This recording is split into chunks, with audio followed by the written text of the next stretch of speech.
Ladies and gentlemen, pain is not the enemy. This is difficult to understand when we are in the middle of it.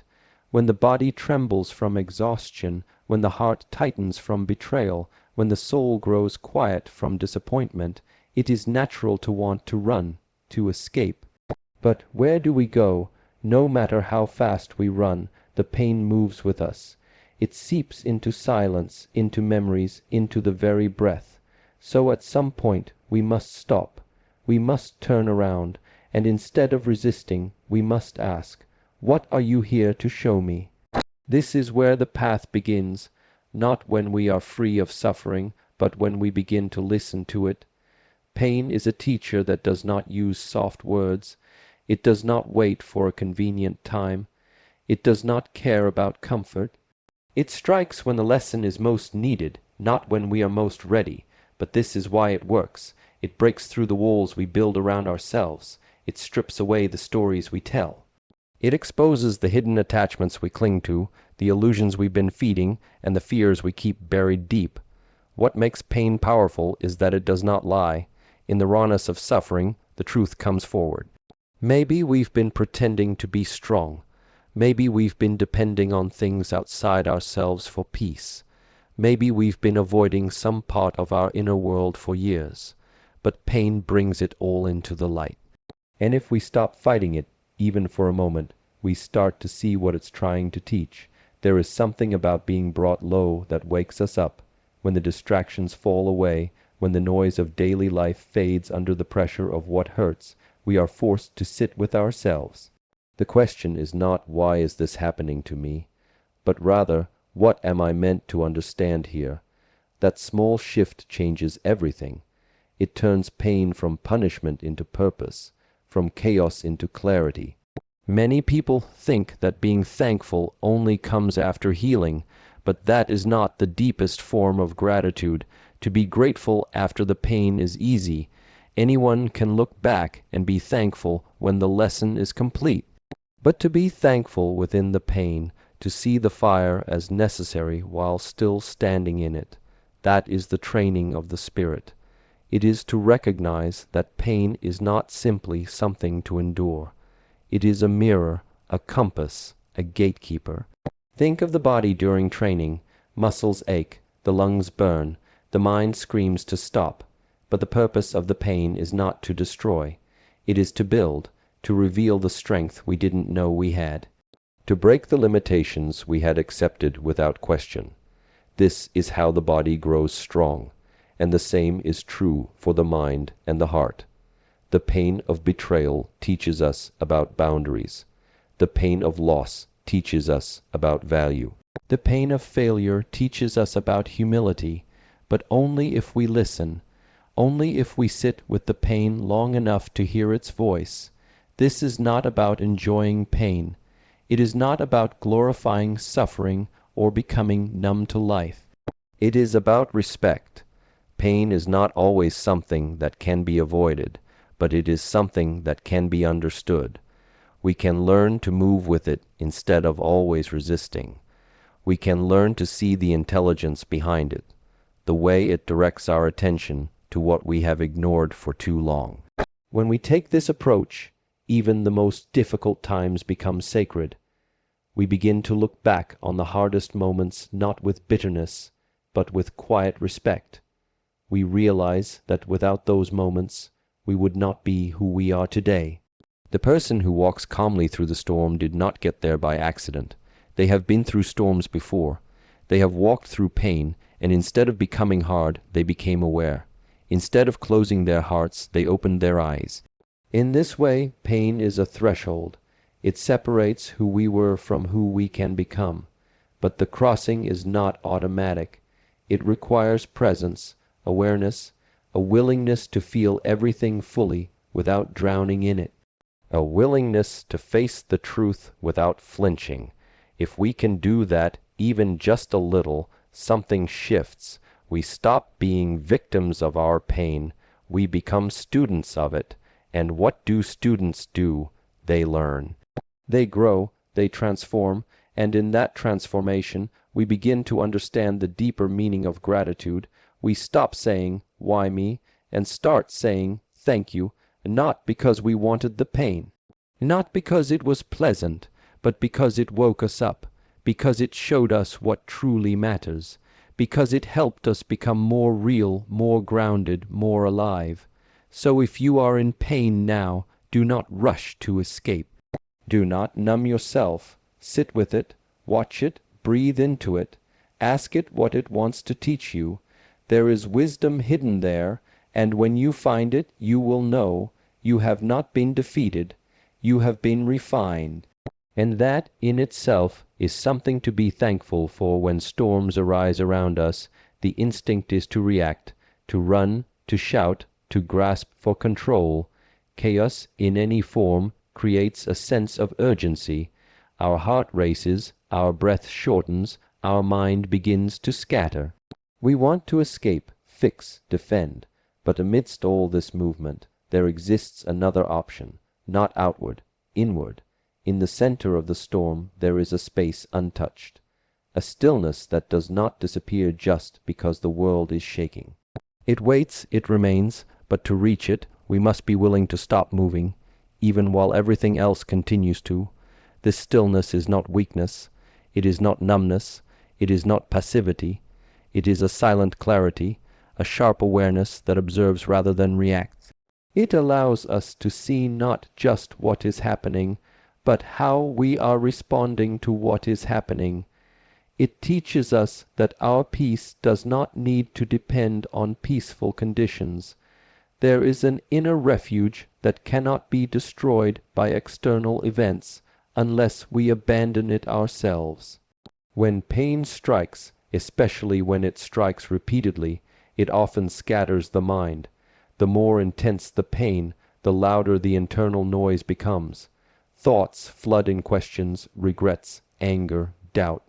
But what happens when we stop feeding those thoughts, just for a moment, when we pause not to analyze, not to solve, but simply to feel? In that moment, the outer noise does not disappear, but we stop being entangled in it. There is a breath, a space, and from that space gratitude begins to grow, not forced, not artificial, but as a natural response to seeing clearly. Many people believe peace only exists when life is calm. But true peace is found in the fire. If it cannot survive chaos, then it is not peace, it is convenience. When we cultivate inner stillness, we begin to carry it into every situation. Even in the middle of suffering, we are able to see, to listen, to remain balanced. This balance does not deny the pain, it simply refuses to be consumed by it. This inner calm is not something that arrives by accident. It is something we train. Like a muscle, it must be exercised through practice. We sit quietly not to escape the world, but to face it with clarity. We breathe deeply not because the air is always pleasant, but because the breath is always present. We return to stillness again and again, even when chaos calls louder, especially when it does. Over time, this practice becomes part of us. The more we visit this still space, the easier it becomes to access it when we truly need it. There is a story told in silence, the one where you suffer, but you do not lose your center. The one where you weep, but you do not forget your breath. The one where you feel pain fully, but it does not control your next move. This story is written not in words, but in presence. Others may never see it. They will only see your calm, but you will know what it cost. You will know the storms you stood through. You will know the roots you grew beneath the surface. In the beginning, the stillness may feel small, like a single candle in a vast darkness. But the more we protect it, the more it lights our path. It becomes our guide. It speaks not in explanations, but in understanding. It reminds us that what we feel is valid, but it does not define us. It helps us hold pain without collapsing under its weight. It teaches us that presence is more powerful than reaction. From this stillness, gratitude is born, not because the pain goes away, but because we are no longer lost in it. We become witnesses. We begin to see beauty again, not in grand victories, but in small truths, a quiet breath in the middle of heartbreak, a moment of calm when nothing outside has changed, the ability to sit in suffering without drowning. These are sacred things. These are reasons to be thankful. When we stop needing everything to be perfect in order to feel peace, we become free. Life will never stop shifting. Suffering will visit us in many forms. But the chaos outside cannot destroy the calm we build inside, unless we allow it to. Every moment of practice strengthens that inner sanctuary. Every breath we take in awareness deepens our roots. Eventually, the storms no longer shake us as they used to. Not because they are less fierce, but because we are more still. This is the paradox, that even when everything falls apart, there can be something inside us that holds, something unmovable, something grateful, not for the pain itself, but for the chance to discover this place of stillness. That is the gift hidden in suffering. It brings us face to face with what we truly are, not our thoughts, not our fears, not our stories, but our presence. And that presence, quiet and unwavering, is the source of both peace and thankfulness. So when the world becomes loud, when pain rises without warning, do not rush to fix everything. Do not run in search of silence. Return to yourself. Sit in the center, breathe, observe, and remember, even in the chaos, the stillness remains. It is yours. It always was. Endurance is not often celebrated. In a world that praises speed, instant solutions, and quick success, endurance seems too quiet, too slow, too invisible to admire. But when life strikes with real force, when dreams shatter, when people betray, when health declines, or when loss knocks on the door, it is not cleverness, beauty, or ambition that saves us. It is endurance. Silent, steady, unseen, the strength to keep breathing, to keep standing, even when everything within us feels like falling. There is a sacred power in the ability to withstand pain, not with bitterness or hardness, but with presence. To go through the storm, not around it. To stay awake in the darkness and allow ourselves to feel it fully, without running away. That kind of endurance shapes us. It deepens us. It creates a quiet inner confidence that no comfort or success can ever provide. Because it teaches us that no matter what we thought would break us, we are still here, we are still alive, and somehow, even through the tears, we are learning. Most people fear pain because they think it will consume them. But what pain actually does is show us how much we can carry. It reveals the layers of strength that comfort never touches, the parts of us that only come alive when everything else falls away. Endurance is not just about survival. It is about transformation. Each time we endure something that once seemed impossible, we emerge on the other side more honest, more open, more whole. But to receive this gift, we must stay present. Stay grounded, stay open, even as the pressure builds. This does not mean we do not cry. It does not mean we do not fall. It simply means we rise again and again, not because it is easy, but because something in us knows we are meant to. Because the story is not finished yet, because pain is not the end, it is the beginning of a new relationship with ourselves. In this way, pain becomes sacred, not because we wanted it, not because we enjoyed it, but because through it we met the deeper parts of ourselves, the parts that do not scream for attention, the parts that do not rely on external validation, the parts that endure quietly, like a mountain holding the sky, unmoved by the winds of change. These are the parts we often forget in times of ease, but they never forget us. They are always there, waiting for us to slow down, to listen, to feel. What we often call strength is not about force. It is about continuity, the ability to keep going when others stop, to keep loving when the heart is tired, to keep showing up when no one notices, to keep believing in light even when surrounded by darkness. This is endurance, and this is where real gratitude begins to awaken. Gratitude born from comfort is shallow. It depends on good outcomes, but gratitude born from endurance is something else entirely. It is not based on how easy life is, but on how deeply we have lived through it. It is the kind of thankfulness that arises when we look back and realize, I made it through that. I was hurting, I was lost, I was tired, but I did not give up. That kind of realization is a quiet miracle. It does not come with applause. It comes with breath, with peace, with a small, steady knowing that we are stronger than we once believed. There is something extraordinary about the human spirit, the way it bends but does not break, the way it weeps but still walks, the way it remembers joy even while carrying pain. This spirit is not reserved for the few. It lives in all of us, but we only meet it when we are stripped of all we thought we needed. When everything familiar is gone, and all that remains is breath, will, and the choice to continue. This endurance is not always graceful. Sometimes it looks like silence when we want to scream. Sometimes it looks like showing up late, tired, and heavy, but still showing up.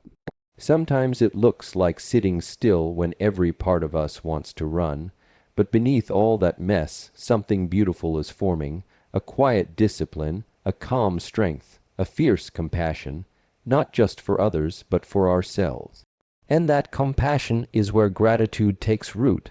To be thankful after pain is not about pretending everything is okay. It is about honoring what we went through. It is about recognizing the road we walked, the wounds we tended, the fears we faced. And in that recognition, we begin to understand that pain gave us something no comfort ever could, a deeper relationship with life, a deeper relationship with truth, a deeper relationship with our own breath. So yes, we are thankful, not for the pain itself, but for what it revealed, not for the suffering, but for the strength, not because the road was easy, but because we walked it. And now, even as more challenges come, we carry within us the memory of endurance, not as something we did once, but as something we have become. And in that becoming, something inside of us bows, not to pain, but to life, because now we know we are not just survivors. We are students. We are travelers. We are witnesses to a deeper power that lives within. And because of that, even after all the pain, we are still thankful. Much of our pain is not born from what happens to us, but from what we expected to happen and didn't.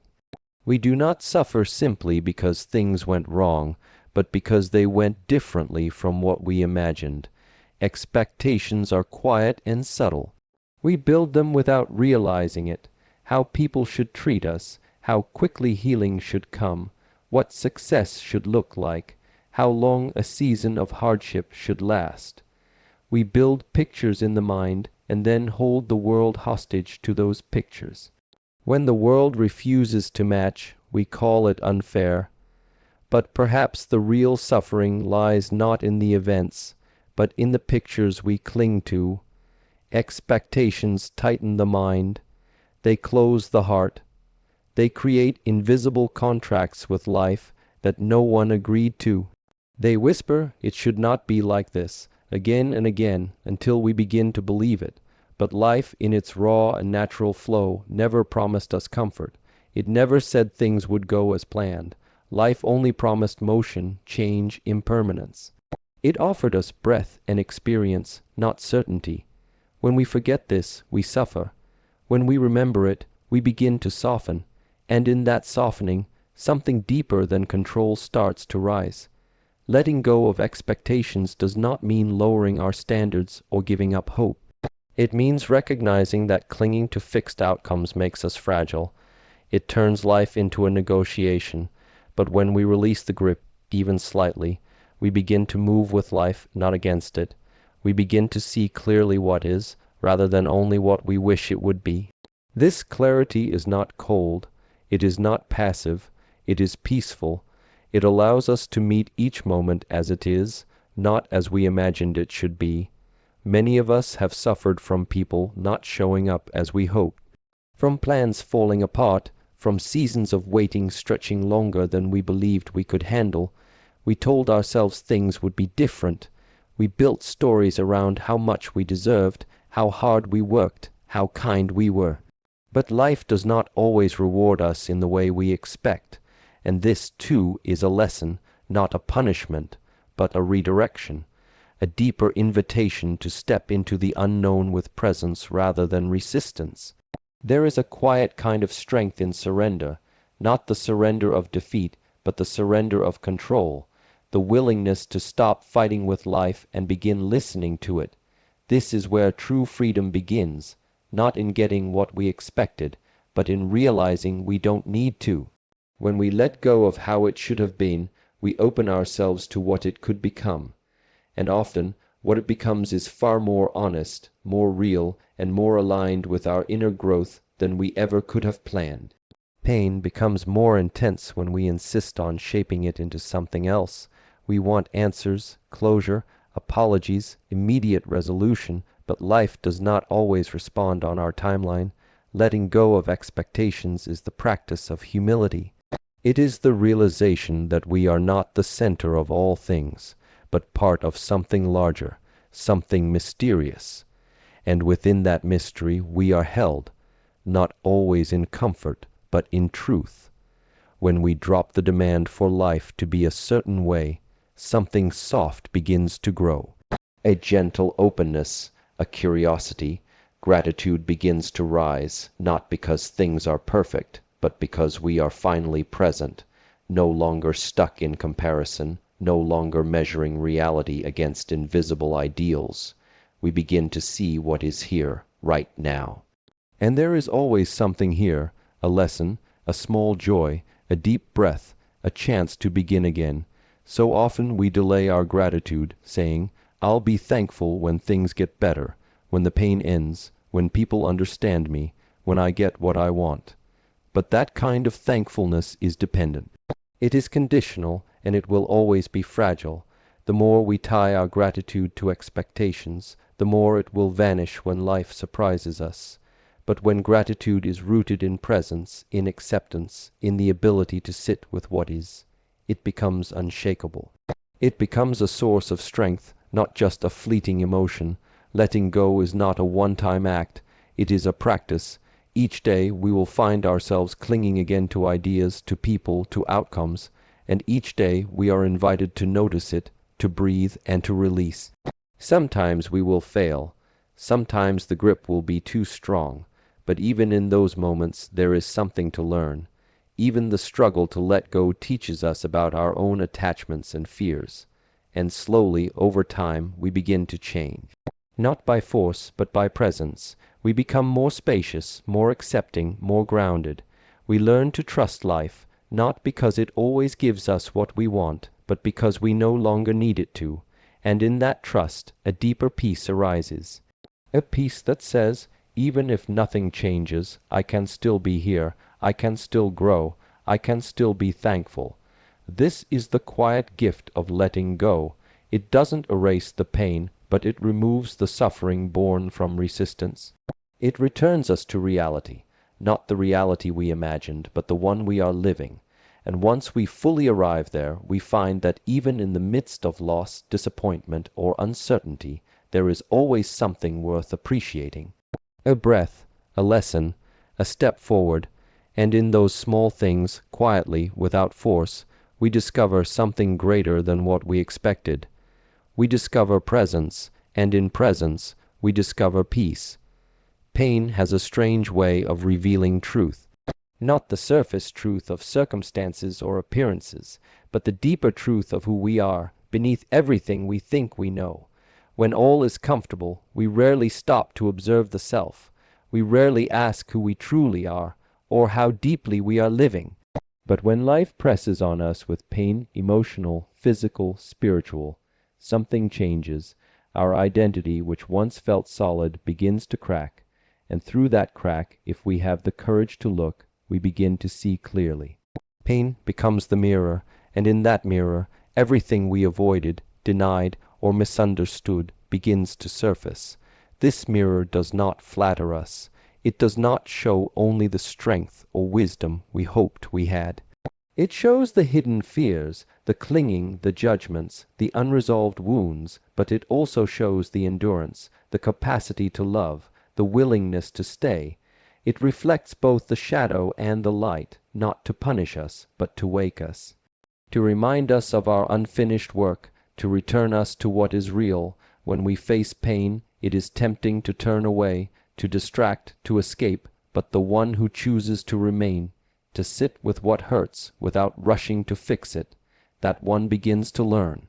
Not from books, not from theories, but from direct experience, from the raw intimacy of being with oneself when nothing is easy, when no one else is watching, when the only voice to listen to is the one that arises in silence. This is not a practice of analysis. It is not about making pain into a story or trying to explain it away. It is a practice of presence, a return to the breath, a surrender to the moment, a willingness to ask, "What is this pain revealing about me?" and to wait for the answer without forcing it. Often the answers do not come in words. They come in shifts of awareness, in a softening of the body, in the loosening of an old belief, in the quiet realization that much of what we thought was permanent is not. Pain, when approached with openness, humbles us. It strips us of arrogance, of illusions of control. It shows us how small we truly are in the face of life's vastness. But paradoxically, in that smallness, we become vast. Because when we no longer pretend to be in control, we begin to participate in life as it is, not as we wish it to be. We begin to listen rather than dictate. We begin to see the truth behind the masks we wore, even the ones we wore for ourselves.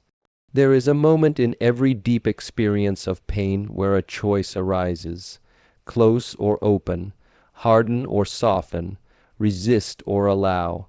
The habitual response is often to close, to protect, to defend, to shut down. But healing does not begin in closure. Healing begins in the gentle, trembling act of remaining open, even as it hurts, even as it confuses, even as it breaks apart everything we thought we knew. To see yourself through the mirror of pain is to see yourself without filters. And that kind of seeing is not comfortable, but it is sacred because it is honest. It shows us not only our wounds, but our unconscious reactions, our deepest patterns, our emotional conditioning, and once we see them, we are no longer slaves to them. Awareness brings freedom, not immediately, but gradually, through presence, through acceptance, through the willingness to meet ourselves again and again in the places we'd rather avoid. We begin to understand that our pain is not only a wound, it is also a teacher. Not a teacher who speaks gently, but one who never lies, and through this teaching we remember parts of ourselves we forgot, the child who never felt safe, the soul that longed for belonging, the heart that still hoped for love, even after everything. In the mirror of pain, these parts return, not to haunt us, but to be seen, held, and integrated. This integration is the slow art of becoming whole, and wholeness does not mean perfection. It does not mean the pain goes away. It means we no longer hide from it. We no longer see it as a flaw, but as a portal, a sacred door through which we come closer to truth, to compassion, to presence.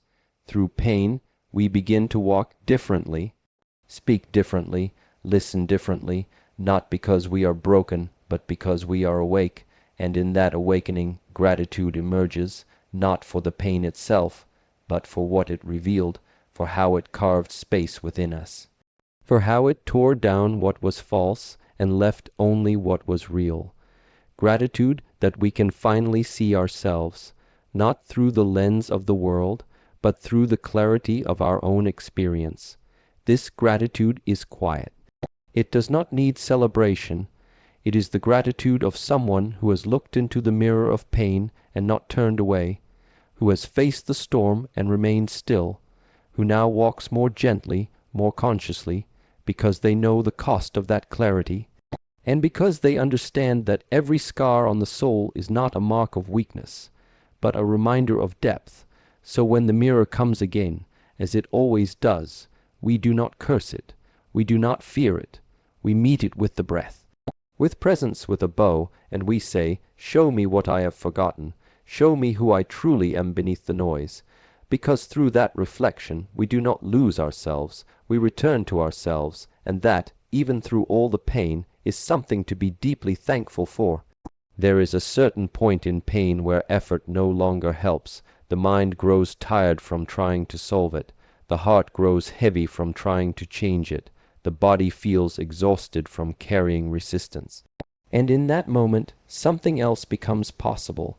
Not a solution, not an escape, but a surrender, a soft and silent dropping of the fight. Not because we have given up, but because we finally understand that peace does not come through force. It comes through release. Surrender is not weakness, it is not collapse, it is not passivity.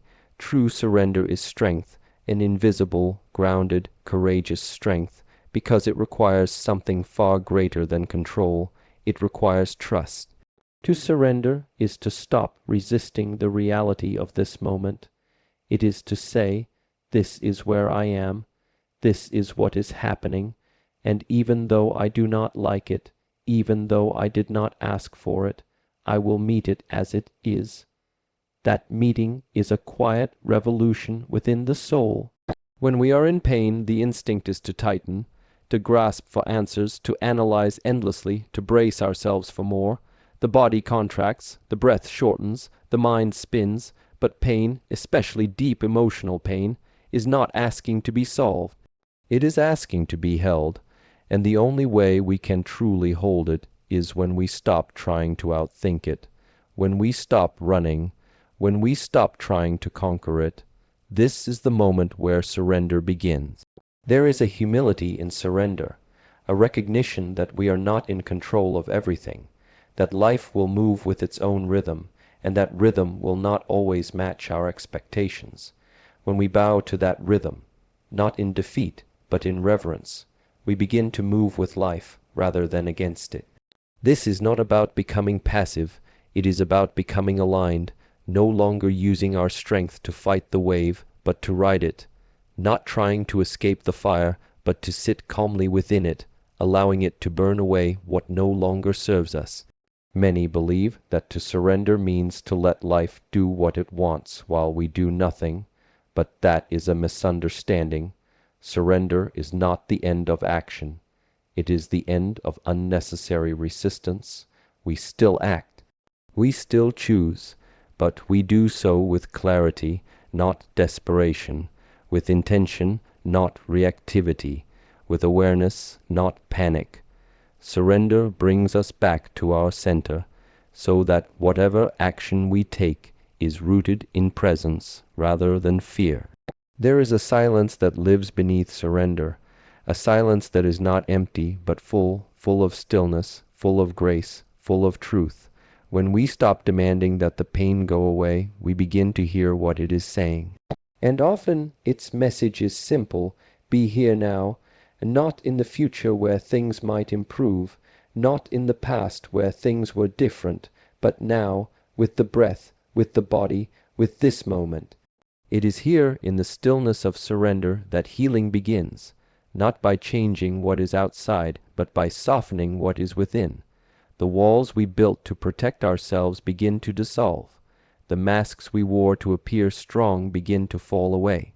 The stories we told ourselves about what should be begin to lose their grip, and what remains is something quiet, something honest, something unshakable. In this space we may still feel the pain, but the suffering begins to lighten.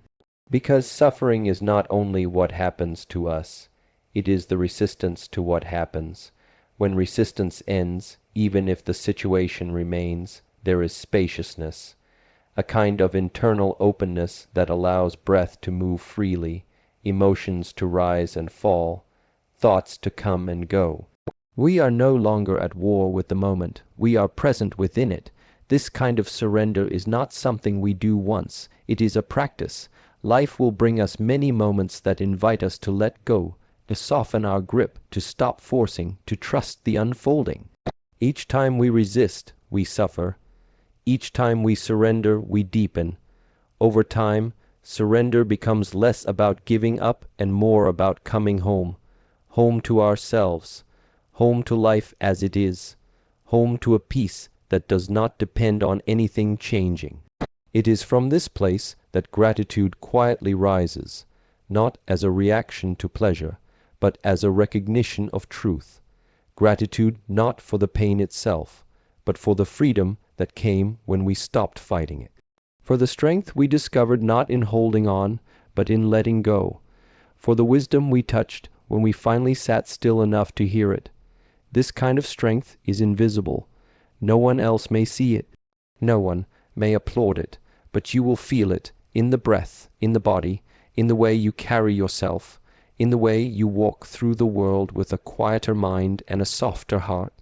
You will know that even when life did not go your way, even when everything fell apart, you did not fall apart with it, you surrendered, and in that surrender you found something greater than control, you found peace. So the next time life tightens around you, the next time the weight feels unbearable, pause, breathe, listen, and remember, perhaps this moment is not asking you to be stronger, but softer, not to fight harder, but to yield, not to figure it all out, but to simply say, I am here, I do not understand, but I will stay. And in that staying, life will meet you, not with all the answers, but with all the presence you need, and that presence is enough. It is always enough so in the end. Let us remember this. We were not called to walk a path free of pain, but to walk it with awareness. We were not asked to control life, but to meet it fully. The strength we seek is not in resistance. It is in surrender. It is in the silent, unwavering choice to stay open, even when every part of us wants to close. It is in breathing through what hurts, in softening where we used to harden, in trusting the unknown where we once demanded certainty. You are not weak because you feel pain. You are not lost because you don't have answers. You are alive, and to be alive is to feel deeply, to break and rebuild, to kneel in silence and rise again, more open, more present, more whole. So stand in your stillness, let your surrender become your strength, and let your pain not define you, but refine you into someone who is still thankful, still breathing, still becoming. That is power. That is peace. That is the path. You said, write a speech on speak, still thankful after all the pain. In SHI Heng Wai, I style, but before that give me 6 keynotes, but don't mention him, ChatGPT said. Here are 6 deep and meditative keynotes for the speech, still thankful after all the pain. Written in a grounded, mindful tone inspired by spiritual and internal martial arts philosophy. They emphasize discipline, reflection, inner peace, and growth, without naming or referencing any individual.